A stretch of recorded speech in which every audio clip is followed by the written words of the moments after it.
Le programme Entre femmes vient pour vous donner la bonne direction pour votre cocon familial, votre travail, vos relations, mais principalement pour votre intérieur.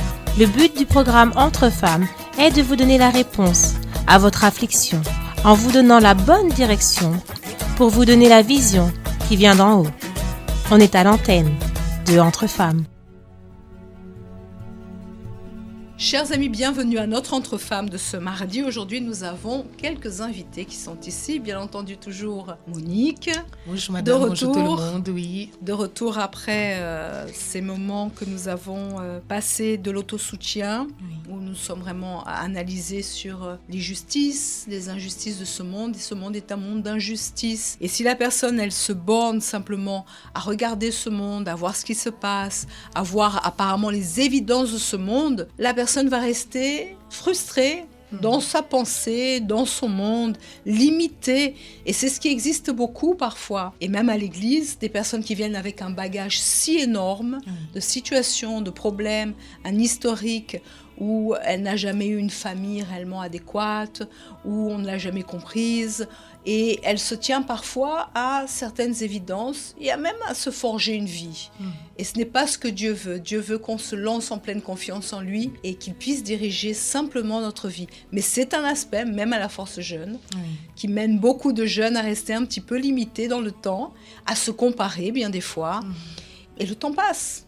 Et les personnes arrivent déjà avec cette vie plongée dans l'injustice, parce qu'un enfant qui vient déjà d'une famille qui n'est pas structurée, papa n'est pas à la maison, des fois les parents qui ne grandissent pas avec leur famille, c'est déjà une injustice dans la vie de cet enfant. Mais le pire, c'est quand la personne elle vient à l'église, elle a l'opportunité, par exemple, qu'on a eu dans l'autosoutien, d'avoir ces voiles qui tombent de ses yeux, et des fois choisir de continuer à vivre comme ça. Là, c'est vraiment quelque chose de triste parce qu'on avait vu là dans l'autosoutien que même les injustices qu'on a dans notre vie, qui des fois Dieu le permet, qui arrivent dans notre vie, ça c'est pour un bénéfice propre, si on arrive à voir les choses avec la vision de Dieu. Tout à fait, parce que beaucoup finissent par se victimiser dans les choses. Et ce qui a été vécu dans l'enfance devient comme une pratique quotidienne et touche ses relations, touche plusieurs domaines de sa vie. Et la personne finit par avoir une vie totalement contraire à ce que Dieu voudrait. Et le pire, c'est, comme on a dit tout à l'heure, peuvent patiner pendant un certain temps sans se voir et voir l'amour de Dieu pour leur vie. Voir la justice de Dieu. C'est pour ça qu'on a eu ce verset de chercher premièrement le royaume de Dieu et sa justice, et tout serait rajouté par-dessus. C'est-à-dire qu'à partir du moment où on se lie à lui, tout change. Et c'est pourquoi aujourd'hui nous avons ici Villejuif en force, c'est bien ça? C'est bien. Bonjour. Bonjour madame. Bonjour. Ça va Andrea? Vous Ça êtes va. venue? Oui, avec Dominique. Avec Dominique. Bonjour Dominique. Bonjour madame. J'avais assisté à votre témoignage qui était passé sur la mercredi sur l'émission Parole de vie. Et ça m'avait interpellée déjà parce qu'en réalité vous parliez aussi des rencontres, de l'autosoutien. On vient d'en sortir d'une. Et les bienfaits aussi que les rencontres font aux femmes lorsque réellement elles utilisent non le sentiment, quand on a parlé tout à l'heure, elles ne refoulent pas les sentiments, elles ne vivent pas d'apparence, mais lorsqu'elles réellement, elles se plongent dans la volonté de Dieu et sont prêtes à pouvoir changer. Et ça fait pas très longtemps que vous êtes au centre d'accueil, c'est bien ça? Non, effectivement, ça fait 2 ans et demi maintenant, bientôt 3 ans. Au centre d'accueil de Villejuif? Exactement. Toujours fidèle à Villejuif? Et mais vous êtes venu comment? Comment vous êtes arrivé au centre d'accueil? Ni tout le monde a pu regarder votre témoignage, j'imagine. Mais comment vous êtes arrivé au centre d'accueil? Vous nous aviez dit tout à l'heure que vous aviez une enfance un petit peu en décalage de la réalité des choses. Et vous avez vécu un petit peu d'apparence et dans une famille aussi où il y avait pas mal de situations délicates. Exactement. Alors déjà, avant de venir au centre d'accueil, j'étais une personne très triste. J'avais beaucoup de haine à l'intérieur de moi, beaucoup de colère, mais qui est liée justement à la situation familiale. Donc pour moi, je pensais qu'avoir les 2 parents à la maison, c'était censé être un signe de stabilité, sauf que rien n'allait. Donc ma mère était en colère contre mon père avait des agissements un peu...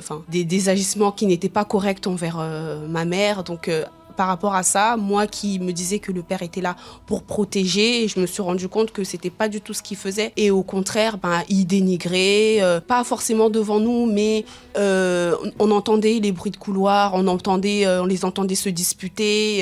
Et nous, de temps en temps, quand il était de bonne humeur, il nous traitait bien et des fois, il nous traitait pas bien. Il nous disait des paroles qui étaient assez blessantes. Et des fois, même ce qui m'a beaucoup marqué, c'est que j'avais l'impression qu'il voyait un peu mon frère comme si c'était son ennemi, comme s'il était là pour prendre sa place, alors que pas du tout. Nous, comme on voyait que ma mère, elle souffrait, sans s'en rendre compte, on est allé de son côté et donc on est en train de la soutenir. Ce qui, je pense aussi, l'a blessé lui aussi, parce qu'il s'est rendu compte que tous ses enfants étaient en train de se retourner contre lui. Et donc, la seule solution qu'il avait, c'était de dénigrer, exactement. de parler, C'est ça. de rabaisser tant votre maman exactement. comme vous-même. Oui. Et Madame Andrea et maman aussi, ça nous fait rappeler un petit peu l'école des mères de l'époque. Et là, par rapport à ce qu'on a raconté, ce que j'ai écouté aussi de votre témoignage quand vous êtes passé sur Parole de vie, ce qui se passe, Andrea, c'est le suivant, c'est que bien des fois, la personne, elle est comme, surtout l'enfant, comme une éponge, parce que, et bien des fois, et j'imagine, Dominique, que vous pensez ça, jamais je ne serai comme mon père, exactement. Jamais je ne ferai ça, jamais. Mais au fond, sans le vouloir, et ça on va voir un petit peu par la suite, ce qui arrive souvent, c'est que les enfants habitués à ce système, habitués au fait d'être enveloppés dans une famille où il y a des querelles constantes, il y a une mauvaise entente, il y a des dénigrements. La personne dit « je ne serai jamais comme ça », mais l'enfant commence à développer aussi ces symptômes, ça peut être à l'école, ça peut être avec les autres, et même en essayant de se faire fort. Tout à fait. Je me retrouve un peu dans le témoignage de Dominique à cause de mon père. Et c'est vrai que l'enfant, il est en éponge. Et je me rappelle que quand elle parlait là de dénigrer la famille, que la majorité d'enfants que nous voyons aujourd'hui révoltés, ou même parfois on voit un enfant il aime bien rester dans son coin, dans son petit coin, parce que l'enfant, il est en éponge. Et tout ce qu'il voit à la maison, même qu'il entende, parfois les parents disent « Ah, mais il ne le voit pas, mais il l'entend parce que l'enfant, il est intelligent.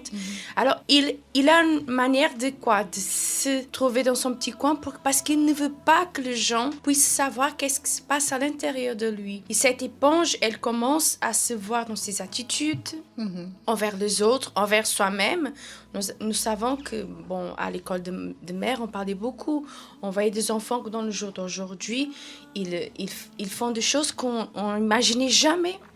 Mais pourquoi? Parce qu'ils sont tellement... En fait, ils ont tellement épongé tellement de choses, ils ont nourri tellement de choses à l'intérieur par rapport à des choses qui sont passées au milieu familial, qu'ils n'arrivent pas à se contrôler. Ils sont révoltés, disent des mots de blessants envers les autres enfants. Ils font des attitudes que eux-mêmes, ils pensent qu'ils ne sont pas en train de faire du mal, sauf que la révolte est tellement immense à l'intérieur que pour eux, c'est déjà devenu quelque chose habituel. Oui. Si je parle comme ça plus haut que mon collègue, c'est normal parce que mon papa aussi il parle plus fort. Si je parle, quelqu'un me tape et j'accepte, c'est normal parce que papa aussi tape maman. Alors c'est ça le problème. Et aujourd'hui on voit comme elle parlait, elle voyait que son papa pensait que le grand frère ou le frère prenait sa place parce qu'en vrai ils se sentaient menacés. Et dans le jour d'aujourd'hui, on voit beaucoup de parents, même de mamans, parfois ils se sont menacés parce qu'ils n'arrivent pas à trouver leur place. Mais c'est par rapport à des attitudes qu'ils ont eues ou qu'ils ont jusqu'à présent dans leur vie, dans leur famille. Et dans ce cas-là, comme votre papa, en réalité, il n'était pas en train d'utiliser cette autorité parentale et spirituelle qu'il avait. Et certainement, bien des fois, il se sentait en décalage de la responsabilité qu'il avait. C'était plus facile de dénigrer, de humilier, avec des mots blessants, des attitudes blessantes, pour sentir qu'il était quelqu'un et qu'on devait le respecter de cette façon. Mais, comme il a été dit, les mots blessent et les mots restent. Et ils vous ont forgé aussi de cette façon. Exactement, parce qu'en plus, moi, quand j'étais un peu plus petite, mon père, je le voyais vraiment comme quelqu'un d'exceptionnel. Donc, je le voyais, il travaillait 2 fois, il rentrait, il était fatigué, il prenait un peu ce temps-là de temps en temps avec nous et il nous offrait des cadeaux. Sauf qu'avec le temps, on s'est rendu compte que tout ça, c'était une apparence et que notre mère qu'on laissait un peu de côté, en fait, c'est elle qui, derrière, nous offrait tous ces cadeaux-là. Et quand on s'est rendu compte de ça et qu'on a pris d'autres choses derrière, on était on C'est était une désillusion. triste. Exactement, on est tombé de haut. Quand je parlais de mon père devant les personnes, je me disais, mais les personnes elles disaient, mais ton père c'est un super héros. Et quand j'ai pris conscience de ça, je suis vraiment tombée de haut. Je me disais, mais c'est pas possible. Et j'ai commencé à développer cette haine-là envers les hommes en général. Et ça, Dominique, dans le sens où quand on a une vision de la famille et qui est en réalité une illusion, on pense que c'est une chose et en réalité c'est une autre chose, on se sent un enfant, on se sent comme trahi. On sent comme si c'était un tissu de mensonges depuis toujours et qu'on a vécu une illusion, qu'on a vécu un mensonge. Et c'est là aussi, Monique, que la haine, la rancœur, les mauvais yeux, les mauvais sentiments commencent à bouillonner dans l'intérieur du jeune. Et c'est pour ça qu'il y a beaucoup de jeunes qui sont révoltés, qui ne savent plus leur place, qui ne savent plus où ils en sont. Et ils essayent d'une manière ou d'une autre, comme là, on parlait tout à l'heure aussi avec Andrea, ils essayent d'attirer l'attention en disant des gros mots, en se révoltant par exemple à l'école. Mais en réalité, dans l'intérieur, c'est parce qu'ils se sentent trahis. Personne ne va jamais les aimer. Personne ne va jamais les considérer. Parce que la marque de la famille, l'origine, tout ce que nous vivons dans la famille peut nous conditionner. Et surtout là, dans le cas de Dominique, elle n'avait pas encore la présence de Dieu. Mais même en étant avec l'Église, ça peut exister aussi. Oui, parce que c'est l'encadre de la famille, c'est là où on trouve notre protection. C'est là où, quand on est petit, même si quelqu'un de l'extérieur va parler que c'est mensonge, non, c'est vrai, parce que papa et maman ont parlé comme ça. Donc, quand cette déception vient de la famille, c'est quelque chose qui marque la personne à la vie. Donc, si c'est pas Dieu, c'est vraiment et très là, compliqué. Dans votre cas, Dominique, tous les cas, vous pensiez que c'était votre papa qui vous les donnait. Mais au fond, c'était maman qui les remettait à papa. Et quand les choses tombent, et c'est surtout quand on arrive un petit peu du côté adolescence, on commence à grandir et quand nos yeux s'ouvrent, on se dit, mon Dieu, mais où je suis ? On perd son identité, on perd ses marques, on perd tout. C'est ça, exactement. Et moi, j'en ai beaucoup souffert, mais c'était une autre facette. Parce que moi, j'ai caché tout ça en me disant, bon, je suis forte. Donc maintenant, ce qu'il a fait, je vais lui faire payer. C'était vraiment comme ça que je réfléchissais. Je lui ai dit, il a fait subir ça à ma mère, il a fait ceci, cela, mais maintenant, il va voir. C'est-à-dire que dès que j'en avais l'occasion, mais j'étais très provocatrice, dès que je le croisais dans les couloirs, il fallait que je lui laisse je lâche une remarque, quelque chose. Et il nous obligeait à aller à l'église, je me souviens. Il nous réveillait le matin, oui, allons à l'église. Hein. Je disais, mais comment tu peux aller à l'église alors que tu te comportes comme ça ? Ça n'a pas de sens. J'ai dit, tu vas aller... Il y a une expression que ma mère, elle disait beaucoup.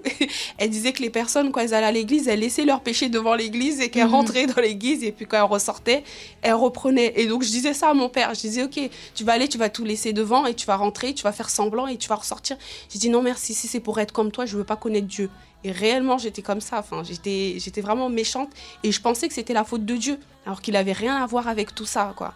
Et vous avez grandi donc avec cette révolte. J'imagine aussi avec beaucoup de comparaisons. Exactement. Les comparaisons, c'était tout le temps. Et je me suis rendu compte que c'était pas forcément les personnes qui provoquaient ces comparaisons en moi. C'est moi toute seule. Donc je pouvais voir une personne dire, ah, elle est le plus intelligente. Et même ça, je l'ai ramené à l'église, c'est-à-dire la manière dont je me comportais dans le monde, j'ai ramené ça quand je suis venue dans la présence de Dieu. C'est-à-dire que je me comparais pour tout et n'importe quoi.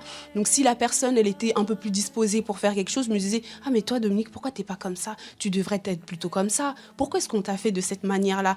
Et tout était pour se comparer. Et je me souviens justement, un jour, j'avais entendu un témoignage justement de l'ouvrière Pauline qui disait, j'avais vu son témoignage et elle disait, non mais mon Dieu, si c'est pour être pire que celle que j'étais dans le monde, je veux pas. Et c'est comme si ça avait fait un déclic dans ma tête. Je me suis dit, mais en fait, c'est ça que je suis en train de devenir. Je suis en train de devenir exactement ce que j'étais dans le monde, mais maintenant à l'église. J'ai dit, il n'y a pas de différence. Et c'est justement là que j'ai commencé à travailler un peu sur moi. Je me disais, non, je vais travailler dessus. Ça ne sert à rien de me comparer. Ça ne sert à rien parce que de toute manière, ça ne me ramène à rien et ça me fait juste du mal. Et ça fait surtout du mal aux personnes autour de moi parce que j'étais agressif avec eux. Alors que finalement... En général, les personnes, elles se font fortes parce que vous faisiez forte. C'est ça. Sur certaines choses. Et en réalité, c'est là où la personne manque beaucoup d'assurance. Comme Andrea, la personne qui dit la personne a vécu dans ce sens au niveau qu'il n'y a pas cette attention pleine du père, ou je peux réussir toute seule tout, j'ai pas besoin qu'on m'aide, j'ai pas besoin qu'on... Et la personne commence à travailler, à lutter, à étudier dans un objectif pour prouver tout cela.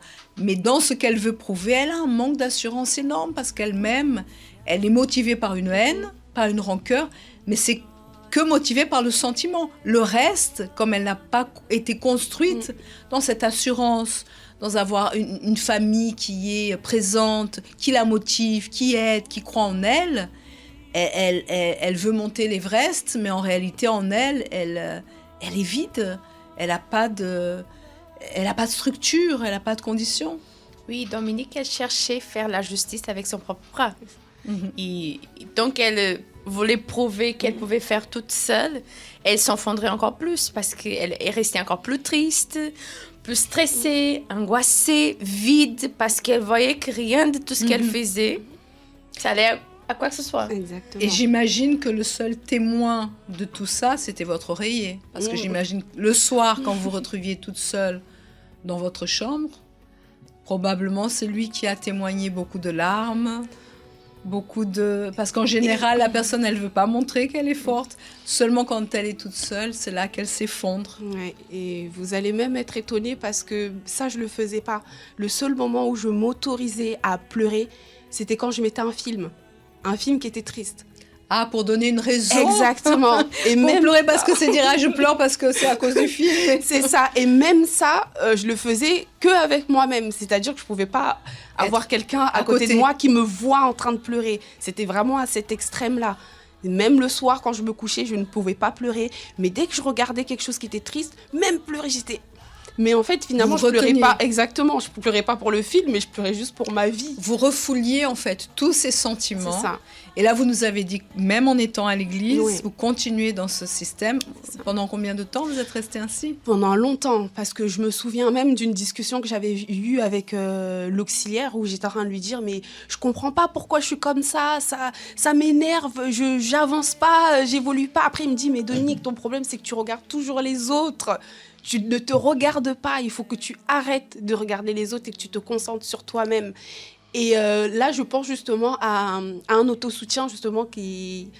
Je ne sais plus exactement c'était lequel, mais l'année dernière, en mars, il me semble, où justement, on parlait de la valeur. Et je me souviens, cet autosoutien-là, je m'étais vraiment isolée. J'étais vraiment dans cette recherche de me dire, mais mon Dieu, il faut que tu me parles aujourd'hui. Il faut que je sache pourquoi je suis comme ça. Pourquoi est-ce que j'évolue pas ? Tout le monde évolue autour de moi. Pourquoi moi, je reste au même stade ? Mais là, je vais laisser tout. Je vais pas regarder telle personne qui a fait ceci, qui a reçu le Saint-Esprit, qui a reçu je sais pas quoi. C'est pas mon problème. Là, je veux que tu puisses me parler à moi. Et c'est à ce moment-là, en fait, qui m'a reconfirmé, parce qu'il me l'avait déjà dit à maintes reprises et que je n'écoutais tout simplement pas, que c'est juste parce que en fait, je connaissais pas ma valeur. J'étais à l'ouest de ce que je devais chercher et que ma seule valeur, en fait, c'est lui qui la connaissait. Et que tant que je me livrais pas et que je lui disais pas, mon Dieu, je me sens de telle manière, il faut que tu m'aides. Ça n'allait jamais changer. Vous laissiez pas d'espace au Saint-Esprit. Exactement. Pour pouvoir vous montrer quelle était votre véritable valeur à ses yeux, à lui. Ça. Vous ne laissez pas vous montrer qui vous étiez pour lui. Exact. Et voir les choses avec ses propres yeux. Parce que quand on se rapproche de Dieu, on lâche toutes les armes. Vous étiez en fin de compte comme cette femme. Oui, exactement. Armée, oui, j'arrête pas de l'image. Vous aviez même plus que 2 épées. Vous en avez là dans la ceinture, une dans la botte, et vous aviez l'image de cette jeune femme forte, mais avec un visage brisé, les yeux dans le vide. C'est ça. Et le plus triste, c'est que je voulais aider tout le monde. Tout le monde, ma mère, ma sœur, mon frère, conseiller tout le monde. J'étais justicière. C'est ça, exactement. Mais j'arrivais pas à m'aider moi-même. Je me souviens même, je disais à Dieu, mais mon Dieu, comment ça se fait que quand c'est pour les autres, j'ai la force, j'ai les conseils, mais j'arrive pas à appliquer ces conseils dans ma propre vie. Enfin, ça n'a pas de sens. Et dans votre vie professionnelle, vous avez aussi choisi quelque chose qui a amené à... Ma vie professionnelle, j'ai tout fait. Je suis allée dans tous les secteurs, j'ai Vous tout cherchez. essayé. Exactement, j'ai tout essayé. Ah oui, mais là, je vais gagner plus d'argent, donc je pourrais faire ceci. Mais j'ai vraiment tout fait, tous les secteurs et... Sauf que la motivation n'était C'est pas ça. la bonne, c'était celle Exactement. encore de prouver que C'est vous ça. n'avez pas besoin de votre père. C'est ça, j'arrivais à m'établir nulle part. Et je commençais même à me poser des questions, mais qu'est-ce que j'aime finalement? Et j'étais là, je tournais en rond, je tournais en rond, je tournais en rond. Et c'est exactement ça, Andrea. Quand la personne est motivée par le désir de vengeance, le désir de prouver, surtout entre enfants et parents, ce qui est très... Et Monique pourra en parler aussi parce que certainement vous en croisez beaucoup des phénomènes comme ça. Et elle a ce qui l'aide à tenir, parce que là vous avez tout fait, Oui. oui. C'est ce désir de prouver, de montrer, mais comme la personne dans son intérieur est vide, elle n'a pas cette structure que seul Dieu va pouvoir lui donner, elle ne tient pas, les choses ne marchent pas. Donc elle fait beaucoup de choses, mais en fin de compte, elle ne fait pas grand-chose. Et aussi, on voyait en Dominique qu'elle disait qu'elle cherchait à faire, à prouver, mais en fin de compte, elle se blessait encore plus Oui. parce qu'elle se sentait frustrée. Et après, j'imagine dans leur tête qu'ils disaient, mais c'est la faute à lui, c'est à cause de lui, c'est à cause de mon père, c'est à cause... Mais en réalité, non, c'est parce qu'elle n'a jamais eu cette conscience de se poser, se livrer, à qui elle se veut livrer, et de retirer toutes ces pensées de vengeance, ces pensées de prouver, de se comparer. Parce que jusqu'à aujourd'hui, que nous, par exemple Dominique, quand on parle avec Dominique, c'est ça qu'elle disait. Je me comparais beaucoup. Et plusieurs jeunes arrivent à l'église, ils n'arrivent pas à comprendre le chemin. Alors ils arrivent, ils pensent que tout ça va changer d'un jour à l'autre. Comme une baguette magique. Voilà. Et qu'est-ce que ça arrive? Ils voient des jeunes évoluer parce qu'on n'est pas pareil. Ça peut avoir un jeune qui arrive aujourd'hui et demain il se donne, il change complètement. Mais elle, non, elle voyait un investisse, voilà, mon frère reçu le Saint-Esprit. Et pourquoi moi que je donne toujours de force aux autres? Pourquoi moi? Mais pourquoi moi ça n'arrive pas ça? Alors que non, nous avons tous un chemin. Mais si nous n'arrivons pas à mettre cette, comment je pourrais dire, cette assurance en Dieu, cette certitude que Dieu peut nous aider, en se livrant à lui, tout ça peut changer. Parce que la majorité des jeunes, ils arrivent à l'église et ça peut arriver, ils continuent avec la même vie de dehors. Peut-être ils ne prennent plus la cigarette, peut-être ils ne font pas de choses qu'apparemment c'est de grandes choses de péché. Mais ils continuent avec cette frustration, cette comparaison, parce que l'autre est comme ci, l'autre est comme ça. Et ils n'arrivent plus à trouver le mieux que c'est le Saint-Esprit. Tout à fait. Et Monique, juste quand vous allez participer, et beaucoup finissent dans ce sens, comme Andrea et Dominique étaient en train de parler, de regarder les autres. On finit par jeter la faute sur les autres, toujours regarder l'erreur des autres, toujours voir que le problème est chez les autres. En réalité, on finit par ne pas se connaître. Oui. On perd du temps, on patine, des ressentiments et un mal-être continuent à augmenter, même à l'église. Parce que la personne perd du temps, et c'est pour ça que certainement vous avez perdu un petit bout de temps, et au lieu d'apprendre à se connaître et à recibler ce qui doit être ciblé, à être reconstruite par Dieu, c'est d'ailleurs ce que nous faisons aussi à la thérapie de l'amour, et réellement savoir pourquoi on existe. Et ça, on voit de plus en plus que c'est une des plus grandes distractions qu'on voit à l'église. Parce que le diable, il travaille exactement comme ça. Parce que tant qu'on ne se voit pas, On ne peut pas, on se voit pas, on voit pas où est mon erreur. Comme elle disait, l'erreur c'est papa, l'erreur c'est les autres. Je peux même aider les autres parce que des fois la personne elle se cache même dans ça. Je fais beaucoup, je suis beaucoup utile dans mon travail, j'aide beaucoup à l'église, j'aide énormément ma famille. Combien de femmes sont là, elles donnent sa propre vie pour ses enfants, mais la personne elle ne voit pas elle-même, elle voit, elle arrive pas à se voir, voir ses défauts, voir qu'elle a besoin non, ça, c'est pas bien moi. Je dois travailler en cela, je dois donner ça à Dieu. Ouais. Donc, tant qu'il y a cette distraction dans la tête de la personne, et le diable lui donne, allez-y, berce la personne dans cette situation. Le temps passe et après, c'est ce qui se passe aussi avec beaucoup de jeunes, la comparaison. Mais il y a un tel. Après, il y a même des pensées qu'on sait que ça passe énormément dans la tête des jeunes. Il y a le pasteur qui préfère le tel, parce que c'est l'ouvrier préféré. Mais c'est pas ça. C'est exactement. Mais c'est un problème qui est là à l'intérieur de la personne. Tant qu'elle ne s'arrête pas pour se dire non. Je vais voir alors s'il y a eu tant de personnes qui m'ont conseillé, parce que des fois, tout le monde parle la même chose, sauf la personne qui n'arrive pas à se voir. Et il y a cet extrême aussi dans le sens, Andrea, de vouloir aider le monde entier, parce que c'est quand on a souffert, quand on a eu pas mal de situations qui se sont passées, on a été mal aimé, disons, quand on était enfant. C'est comme si on veut, à l'image de Dominique, être justicière, vouloir aider tout le monde. Sauf que là, on peut parler même des mamans qui nous écoutent. Combien sont seules? Elle n'a pas eu de maman, elle n'a pas eu de papa. Et aujourd'hui, non, je vais être la meilleure mère du monde. Sauf qu'elle se met la barre trop haute et elle donne. Sauf qu'à un moment donné, les enfants n'ont pas la même pensée, la même conception des choses, la même idée. Et elle se sent encore frustrée parce qu'elle veut aider. Elle veut donner, elle veut se cacher derrière cette image de bonne maman, meilleure maman du monde, sauf que le retour qu'elle aura va la blesser encore plus. Oui, c'est ça. Et nous voyons de plus en plus. Il y a des mamans on voit qu'elle fait tout pour son enfant. Elle travaille, elle est là. L'enfant demande quelque chose, elle le donne. Elle est toujours là, en train de faire tout. Il n'y a même rien.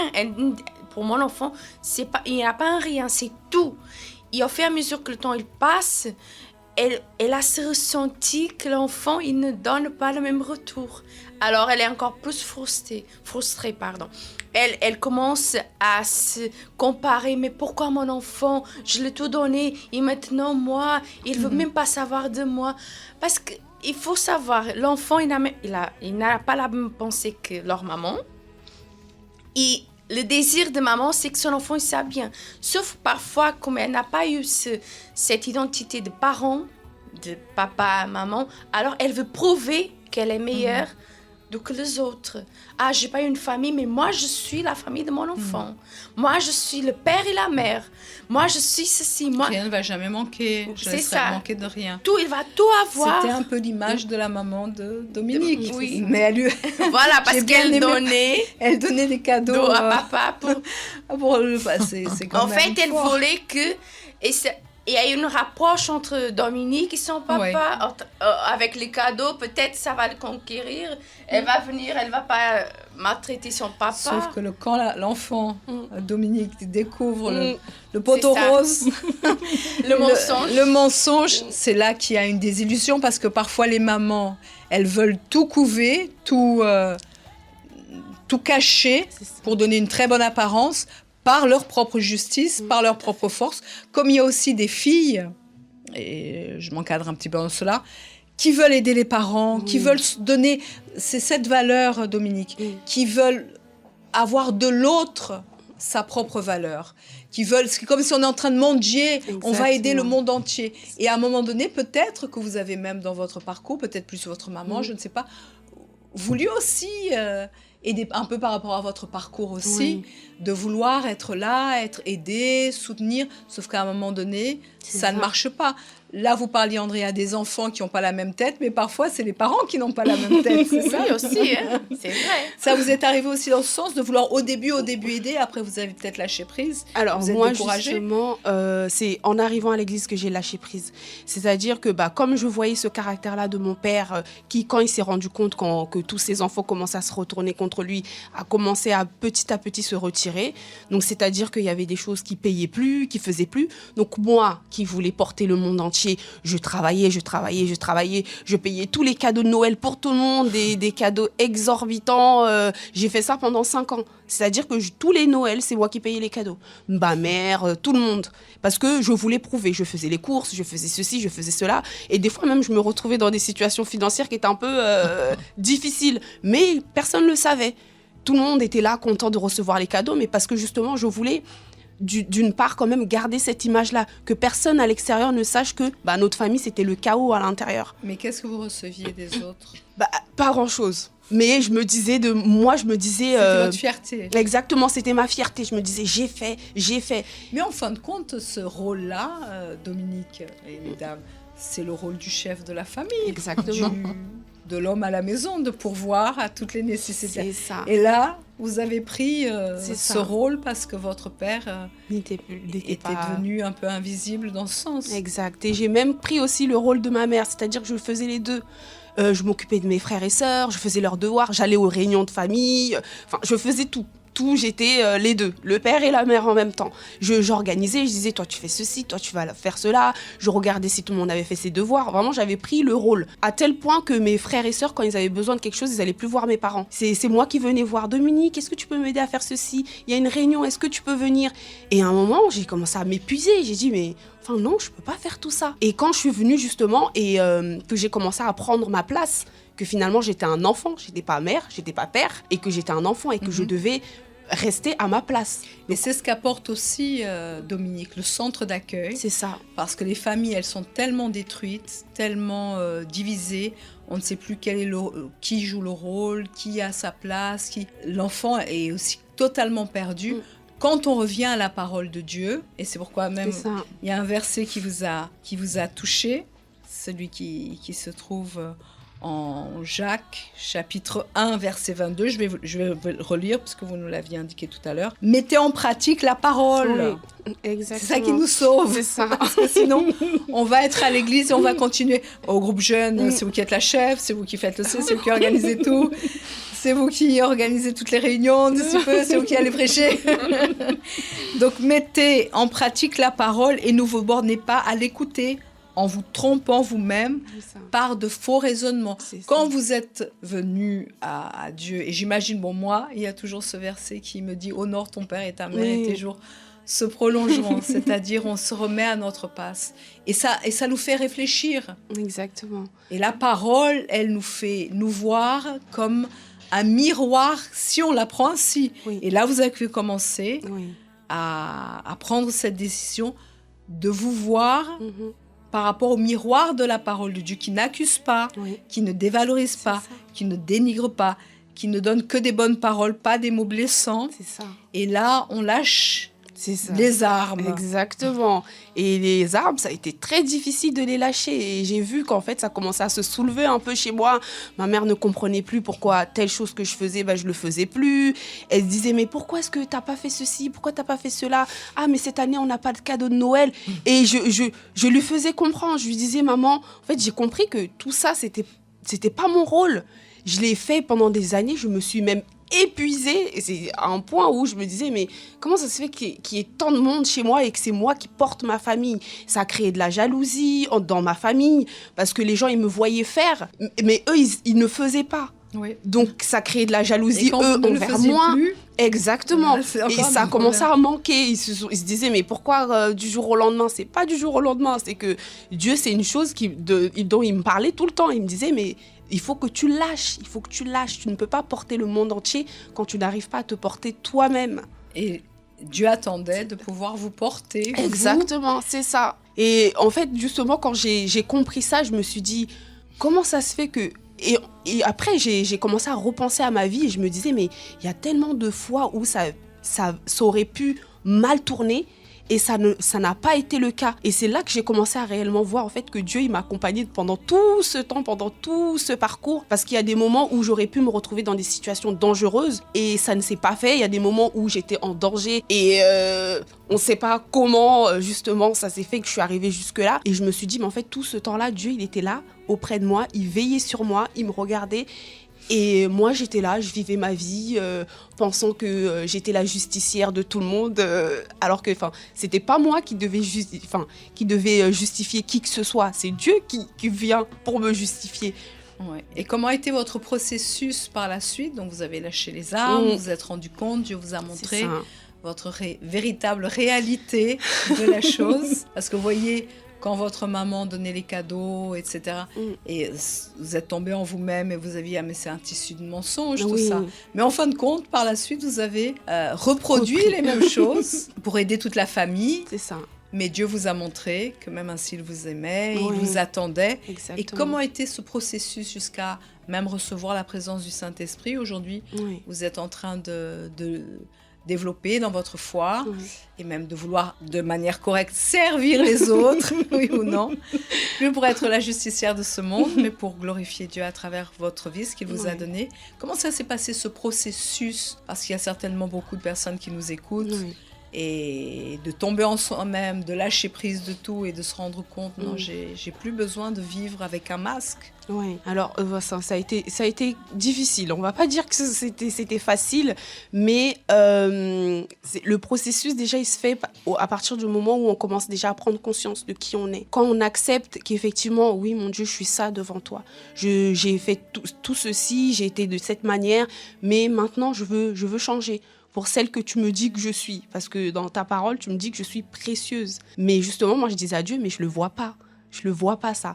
La valeur que tu me donnes, soi-disant, je suis quelqu'un d'exceptionnel à tes yeux, mais je le vois pas. Le monde me faisait croire tout et n'importe quoi, au point où j'étais même presque devenue féministe. Presque. Hein. Et je me disais, mais comment ça se fait que telle chose les hommes peuvent faire, telle chose les femmes ne peuvent pas faire? Et j'étais toujours en conflit. Justicière. C'est ça, j'étais toujours en conflit avec moi-même. Mais justement, en assistant aux rencontres, en participant aux réunions, mais il faut vraiment venir disposer parce que si on ne vient pas disposer, qu'on vient juste pour s'asseoir, on repart de la même manière. Mais si on vient, on dit, mon Dieu, parle-moi, aide-moi vraiment à comprendre qui je suis, aide-moi à comprendre ce que je dois enlever. Pourquoi des fois, moi, ce que je faisais, c'est que quand j'avais une situation qui se passait, je venais en parler à Dieu, je disais, là, il y a telle chose qui s'est passée, je ne sais pas pourquoi j'ai réagi de telle manière, mais montre-moi. Et du coup, je commençais à voir un peu, je recommençais à faire un flashback un peu de comment j'avais évolué, les décisions que j'avais prises, des caractères, des réactions que j'avais eues, et j'essayais de comprendre chaque réaction. Là, je me suis comportée de telle manière parce qu'il y avait eu telle situation dans le passé qui a fait que je faisais semblant que ça me touchait pas, mais finalement, en fait, c'est ça qui a fait que je suis devenue cette personne-là. Et vous avez mis à bas tous ces faux exactement, raisonnements, c'est ça, pour écouter la voix de Dieu. Exactement. Et j'ai juste fini en fait par comprendre que Dieu il m'aimait. Ça, c'était très compliqué parce que j'avais l'impression qu'autour de moi, il n'y avait pas grand monde qui m'aimait finalement. J'avais l'impression que les personnes, elles cherchaient toujours leur intérêt. Mais finalement, c'est moi qui cherchais cet intérêt-là parce que je cherchais juste une personne qui allait m'accepter. Mais pas de la manière que j'étais. Donc, j'ai dû faire un effort du coup sur ça, travailler, demander à Dieu. Et c'est toujours le cas. Hein. Par exemple, la dernière réunion, justement, je me suis rendu compte qu'il y avait des situations où je faisais ma propre justice.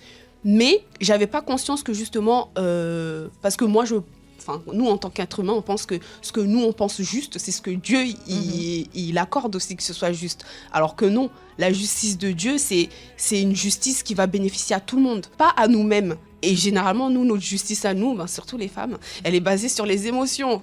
Donc là, on va se sentir énervé, on va se dire, mais ah mon Dieu, mais comment ça se fait? Cette personne, elle me fatigue. Non, mais pourquoi elle t'a fatiguée? Pourquoi? Il faut que tu regardes, pourquoi est-ce qu'elle t'a fatiguée? Toi, comment tu te sentais déjà avant que cette situation arrive? Il faut analyser tout ça. Et je me disais, en fait, j'ai aussi appris faire du tort, j'ai réfléchi sur le mot faire du tort. Et je me disais, pour moi, faire du tort, c'était quelque chose de gros. Il fallait que ce soit une situation difficile, une situation qui ait une ampleur énorme. Mais en fait, non, faire du tort, ça peut juste être une petite parole qu'on a fait, un petit geste qu'on a fait, on ne s'est pas rendu compte. Et ça m'a permis d'ouvrir ma vision et de me dire, parce que cette parole, en réalité, quand je la lisais, je m'arrêtais sur chercher premièrement le royaume. Et la justice, c'est comme si mes yeux ils étaient fermés sur la justice. Et là, en fait, je me suis ouverte, je me suis dit, mais finalement, quelle justice je cherchais jusqu'à maintenant ? Parce que même avec le Saint-Esprit, c'est un effort. Il faut toujours travailler. Surtout si vous avez été bercé dans cette idée de faire justice ou d'être justicière des autres. C'est difficile de laisser Dieu agir et faire réellement ce qu'il veut faire et sa justice. C'est ça. Et on voit bien que il y a la personne qui a ce profil de vouloir faire tout ce qui est très juste, Monique, toujours les choses avec justice et de dire, etc. C'est parce qu'au fond, elle ne confie pas en la justice de Dieu. Elle ne connaît pas encore la justice de Dieu. C'est pour ça qu'elle se donne ce genre qui lui fait apparemment du bien. Mais en réalité, ça lui cause toujours des problèmes. Oui. Et c'est la justice qu'on veut, à l'instant de la part de Dieu, vient exactement comme on veut. On serait des enfants de Dieu très gâtés. Hein. Tout à fait. Et on n'allait jamais pouvoir avancer. Donc, des fois, Dieu il permet même qu'on plonge dans certaines injustices. Des fois, on doit être dans la foi qu'il y a certaines situations qui peuvent arriver dans notre vie qu'on ne va jamais même pas voir. On va dire cette justice c'est fait. Mais quand on confie en Dieu, on remet entre ses mains et on sait qu'il fait le meilleur pour nous. Et ce que Dieu veut, parce qu'il est bien capable de faire justice par lui-même, Andrea, c'est qu'on se livre à lui tout simplement et qu'on prenne soin de nous et qu'on cesse de regarder à droite, à gauche, à se mélanger à tant de situations qui nous, comme on avait dit la dernière fois, pourrissent vraiment la vie, qui nous font vraiment du mal. Et qu'on lâche les armes et qu'on soit en paix. Oui, ce que Dieu le veut, c'est qu'on laisse lui faire justice avec notre propre bras. Parce qu'on pense toujours que la justice qu'on a faite avec notre force, c'est la bonne justice. Mais non, c'est sa justice. Parce que la majorité de jeunes, de l'être humain, ils pensent, je vais faire ça, c'est le correct. Mais non. La justice que, dans mes yeux, apparemment c'est le correct, c'est pas la justice que Dieu veut. Et en se livrant dans sa parole, avec la justice de Dieu, nous sommes sûrs que nous confions en lui. C'est lui qui va faire. Comme Monique disait, parfois on va même pas voir, mais c'est lui qui prend soin de notre vie. Alors si je suis vraiment livrée à lui, il n'y a pas pourquoi douter de sa justice. Parce que sa justice, elle est la vraie justice. Et point final. Et nous devons connaître, vous qui nous écoutez, nos inclinaisons. Là, votre témoignage a bien montré que l'inclinaison d'aider, de vouloir que tout soit bien à la maison, de pouvoir... En fait, l'intention, ça, c'était le moteur qui était de votre passé. Les choses que vous aviez passées à la maison avec votre père, les choses que vous aviez passées avant, dans votre enfance, etc. Donc, il y a un moteur qui est là, mais si ce n'est pas dans l'inclinaison de pouvoir glorifier Dieu, l'honorer et le mettre en avant, qu'il soit vu comme le premier de notre vie, ce n'est pas une bonne intention et on va toujours souffrir dans ce sens-là. Donc, il n'y a qu'une justice, c'est celle qui est de Dieu. Parce qu'imaginez si vous étiez dans ce mécanisme toute votre vie, vous alliez avoir des problèmes au travail, vous alliez avoir des problèmes dans toutes les situations, vous allez crier à l'injustice partout. Et dans un monde d'injustice, vous allez vous épuiser, mourir dans le désert. Exactement. Et vous savez, le pire, c'est que chez moi, j'étais une personne, mais au travail, j'étais une toute autre personne. Donc, les personnes, elles me voyaient comme une personne bien. Donc, j'étais respectueuse au travail, mais pas chez moi. Chez moi, j'étais complètement le contraire.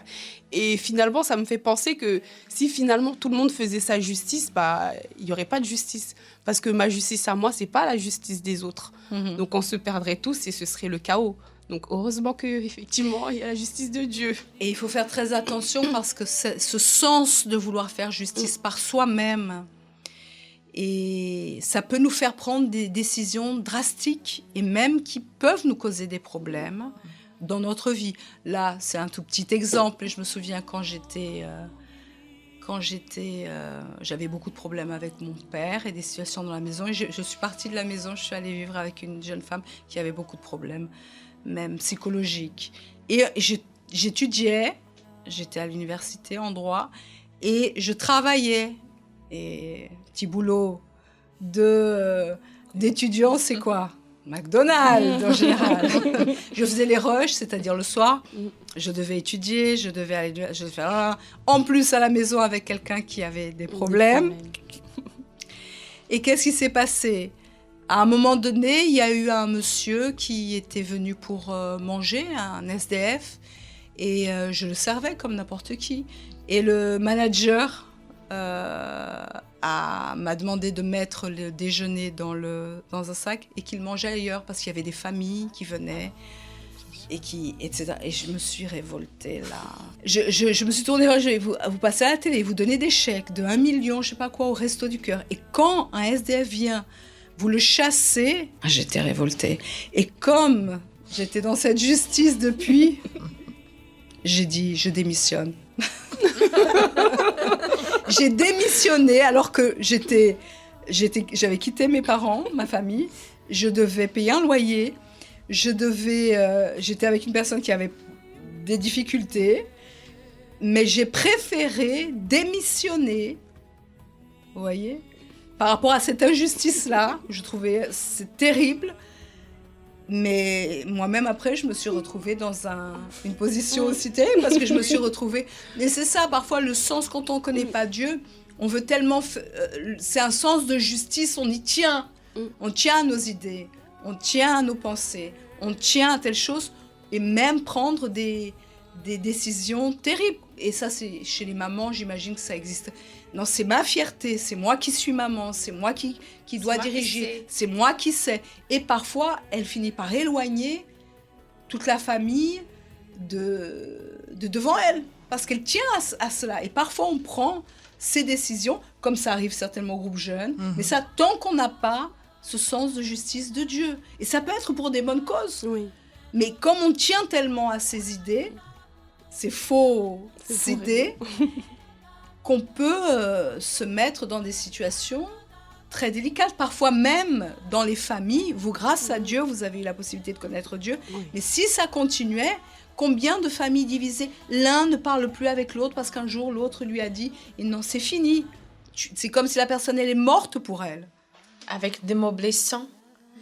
Parce qu'un mot, ça blesse. Alors, il y a tellement de familles qui cherchent la propre justice, qu'elles écoutent une chose d'un, de l'autre.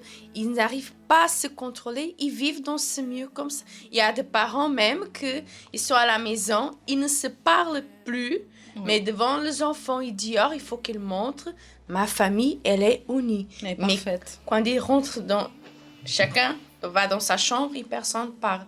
C'est ça, parce que la personne, elle veut chercher sa justice. Elle ne veut pas vivre avec la justice de Dieu. Mais grâce à Dieu que vous avez eu une rencontre avec Dieu, Dominique, parce que si ça serait traîné comme ça, imaginez, demain vous serez mariés. Ah oui, non mais totalement. Là, ça serait shérif. Bah déjà, je prévoyais pas de me marier. Pauvre monsieur. Hein. Voilà, c'est ça. Déjà, elle le prévoyait. Oui. Parce qu'elle était un peu devenue féministe. Ouais, mais en plus j'avais pris le caractère de ma mère, c'est-à-dire que je disais, parce que ma mère elle était très explosive, et je disais toujours mais pourquoi est-ce qu'elle se comporte comme ça, pourquoi elle est toujours méchante comme ça, mais en fait je suis devenue pareille. Exactement. Donc je parlais mal à mes frères, mal à tout le monde, mais en fait je me suis rendu compte que j'avais juste crié. C'est ça.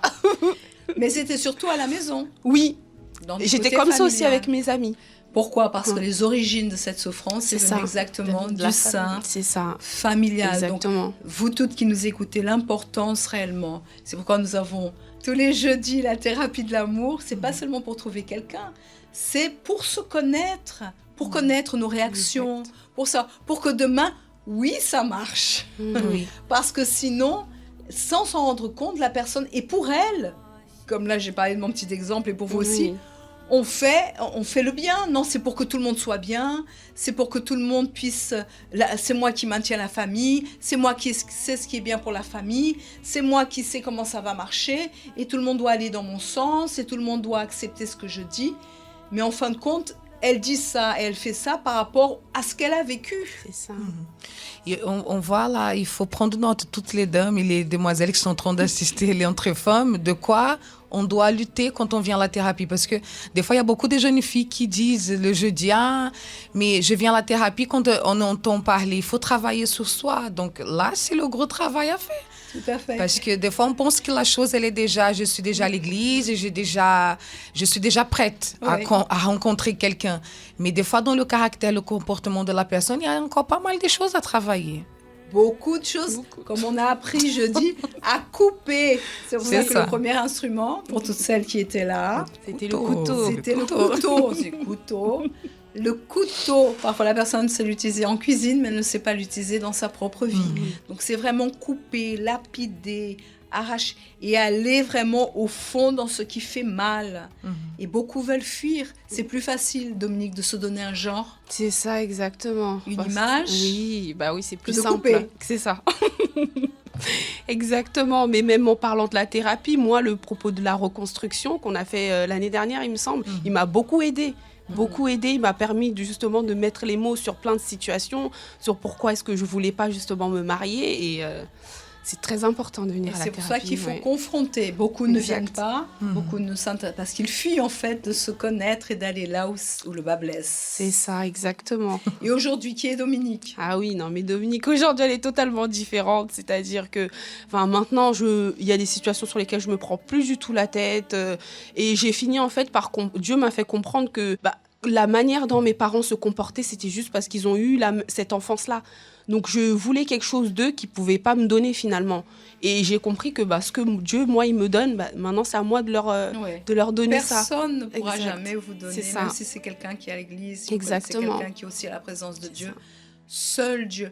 Et quand on s'attache à Dieu, on n'est jamais déçu. Exactement. Et tous les jours, je l'expérimente. C'est-à-dire que à chaque fois que je viens à une rencontre, je demande toujours à Dieu. Parce que je sais que même si on est dans la présence de Dieu, on aura toujours des choses qu'on devra enlever, toujours des choses à améliorer.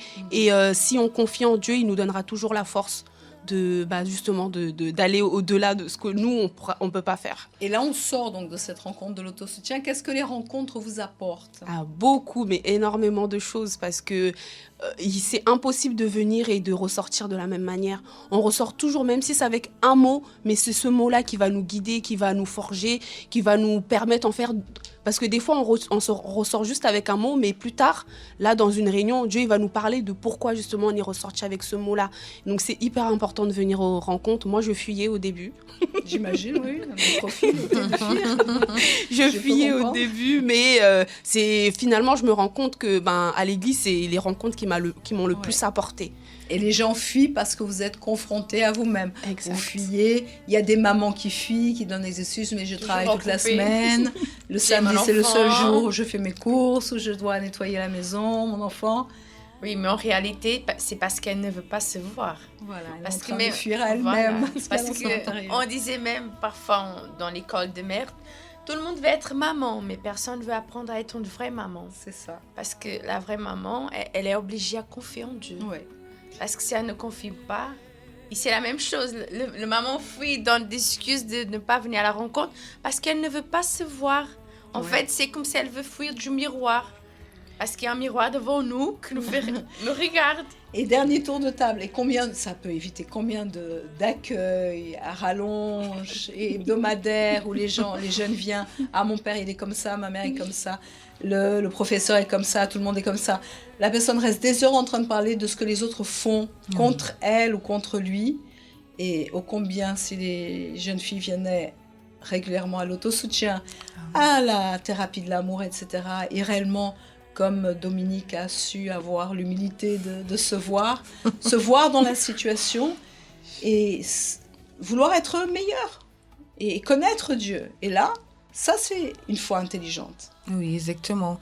Et devenir quelqu'un de meilleur, quelque chose que j'insiste souvent. D'ailleurs, avec beaucoup les filles, il y a beaucoup ça. Ma mère, elle ne voit pas que j'ai changé. Elle ne voit pas les efforts que moi j'ai fait. Jusqu'à quand je vais rester dans cette situation, voilà. Mais la personne, elle ne fait pas pour Dieu. Parce que quand on va... Moi, j'ai eu cet exemple. Quand j'ai arrêté de regarder et de vouloir prouver à ma mère ou à qui que ce soit, j'ai dit non, je vais faire pour Dieu. C'est Dieu qui va s'en charger de mettre les choses en place et de faire briller, on va dire, ces changements qu'il y a eu véritablement à l'intérieur de la personne. Et sans forcer. Sans forcer, oui. Naturellement. Et notamment, il y a aussi ce soir, c'est ça? Oui. Encore, À quelle heure, Dominique? à quelle heure? Mardi. À 20h sur la connexion fun sur le Facebook de la FJU France. Très C'est bien. ça. Et le thème? Le thème sera comment vaincre et ne plus retomber dans la vie d'apparence à l'église. Ah, bah, voyez. Ça va chauffer, hein? Les thèmes aussi se rejoignent. Ça, Ah oui, c'est bon, effectivement. Et donc, il y a aussi la connexion. Il y a tant de choses à l'église pour que les personnes puissent profiter. Et pour elles-mêmes, pour se valoriser. Pas pour faire mille et une choses, mais pour elles-mêmes. Et nous aurons aussi demain, mercredi, Oui. nous avons cette Très rencontre important. spéciale avec Dieu en plein milieu de la semaine. En plein milieu de semaine. Et je crois qu'à Villejuif, ça ne sera pas différent. Non, ça ne Pas sera du pas tout. différent, hein, n'est-ce pas, Dominique? Exactement. Nous aurons cette rencontre très spéciale. Et c'est une rencontre que Dieu nous donne encore l'opportunité pour que nous puissions nous voir encore plus et confier encore plus lui, parce que notre dépendance doit être en lui. Alors, Tout à fait. c'est pour ça l'importance de cette rencontre. Et on va commencer une nouvelle étude, Tout à fait. tourner sur soi-même. Oui. Et ça sera à quelle adresse, Dominique? Ce sera au 27-29 rue Yuri Gagarine, 94 800 Villejuif. Et si je veux aller en métro à Villejuif, à rue Yuri Gagarine, je dois prendre quel métro? Le métro 7 et la station, c'est Villejuif-Lui-Aragon.